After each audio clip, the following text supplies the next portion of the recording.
where education is not just about learning, but about becoming. JNN Institute of Engineering, Autonomous, Chennai. Keezhadi விவகாரத்தில் மத்திய அரசை கண்டித்து சென்னை சைதாப்பேட்டை பனகல் மாளிகை அருகே கி வீரமணி தலைமையில் ஆர்ப்பாட்டம் நடைபெறுகிறது. விவரங்களோடு செய்தியாளர் ராஜ்குமார் இணைந்திருக்கிறார். கூடுதல் விவரம் என்ன ராஜ்குமார்?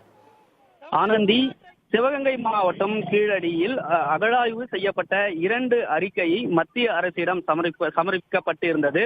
அதற்கான ஒப்புதலை மத்திய அரசு அளிக்காமல் தாமதம் செய்து வருவதாகவும், கீழடியினுடைய தொன்மையான தமிழர்களுடைய பாரம்பரியம் மிக்க இந்த நடவடிக்கையை வெளிக்கொண்டு வருவதற்கு மத்திய அரசு அதை தடை செய்யக்கூடிய நடவடிக்கையில் ஈடுபடுவதாக தமிழக அரசு ஏற்கனவே விமர்சித்திருந்தது. இந்த நிலையில் இன்று சைதாப்பேட்டை பனகல் மாளிகை அருகே திராவிடர் கழகம் சார்பாக கண்டன ஆர்ப்பாட்டம் நடைபெற்று வருகிறது.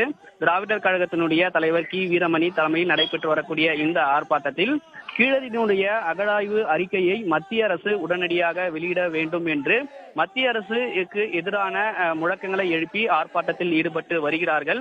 அதே போன்று கீழடியினுடைய அகழாய்வு பணிகளை மேற்கொண்ட அமர்நாத் ராமகிருஷ்ணன் டெல்லியிலிருந்து நொய்டாவுக்கு மாற்றப்பட்டிருக்கிறார்.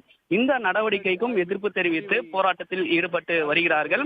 திராவிடர் கழக தலைவர் கி வீரமணி தலைமையில் நடைபெற்று வரக்கூடிய இந்த ஆர்ப்பாட்டத்தில் திமுக எம்பி தமிழச்சி தங்கபாண்டியன், மதிமுக உள்ளிட்ட கூட்டணி கட்சியினுடைய நிர்வாகிகளும் இதில் பங்கேற்றிருக்கார்கள். இன்னும் சற்று நேரத்தில் திருமாவளவன், ஜவஹர்லா உள்ளிட்ட தலைவர்களும் ஆர்ப்பாட்டத்தில் பங்கேற்று வருகிறார்கள்.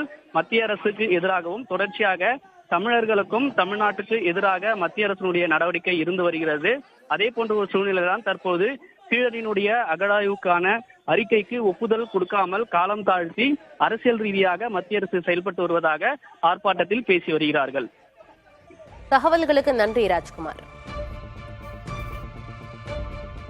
Where education is not just about learning, but about becoming. JNN Institute of Engineering, Autonomous, Chennai.